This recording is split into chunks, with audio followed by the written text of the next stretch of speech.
إله إلا الله محمد رسول الله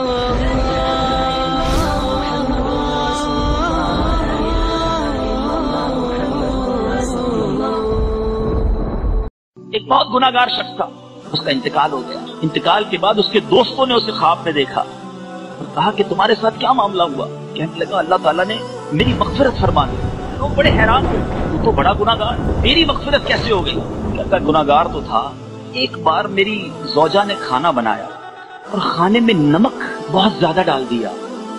بڑا غصہ آیا، بڑا غصہ آیا کہ ابھی سزا دوں، میرا بھی بڑا غصہ آیا کہ بدلہ لے لوں،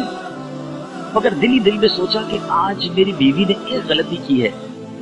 میں چلا بدلہ لینے۔ میں صبح سے شام اپنے رب کی بارگاہ میں کتنی خطائیاں کرتا ہوں، کتنی غلطیاں کرتا ہوں، وہ تو مجھ سے کوئی سزا نہیں دیتا، وہ تو مجھے چلائی جا رہا ہے، نبھائی جا رہا ہے۔ کہتا کچھ نہیں کہا، زبان سے کچھ نہیں کہا، بس میں نے صبر کر لیا اور کھانا کھا لیا۔ اللہ دلوں کے حال جانتا، اس نے زبان سے کچھ نہیں کہا کہ میں نے تجھے معاف کیا، چل آج غلطی کی، آئندہ مت کرنا، آئندہ کرو گی تو پھر سزا دوں گا، نہیں، کوئی اترایا نہیں، کوئی جتلایا نہیں، کچھ بھی نہیں، دل ہی دل میں معاف کر دیا۔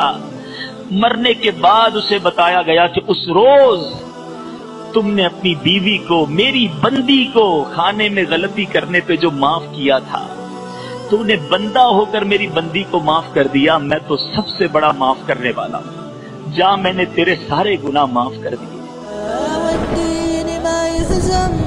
واللي فجر زمزم والعيش ما يلزم إن كان بهذلة والدين ما يهزم واللي فجر زمزم والعيش ما يلزم إن كان بهذلة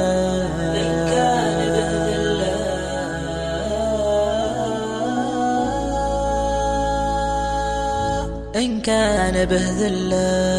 المشكل الباري علام الأخباري من كل جباري يحارب الملة المشكل الباري